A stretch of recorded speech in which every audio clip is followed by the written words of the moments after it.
మంజు, ఇండియాకి వచ్చిన first European country ఏది?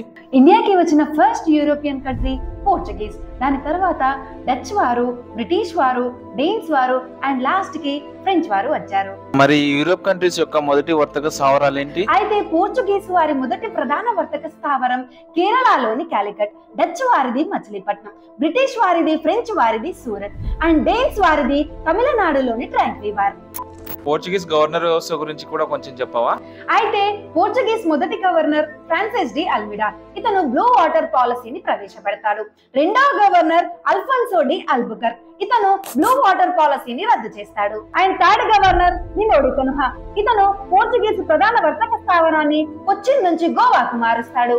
And fourth governor Alfonso de Sousa. ఇతని కాలంలో వచ్చిన ప్రథమ క్రైస్తవ మత ప్రచారకుడు సెయింట్ ఫ్రాన్సిస్ జేవియర్. అయితే ఫ్రెండ్స్, 1961 లో మన ఇండియా గోవా డామన్ డయ్యూలను స్వాధీనం చేసుకుంది కదా, ఆ ఆపరేషన్ పేరేంటో తెలిస్తే కామెంట్ చేయండి. వీడియో నచ్చితే లైక్ చేసి ఇలాంటి ఇన్ఫర్మేటివ్ వీడియోస్ కోసం మన ఛానల్ ని సబ్స్క్రైబ్ చేసుకోండి.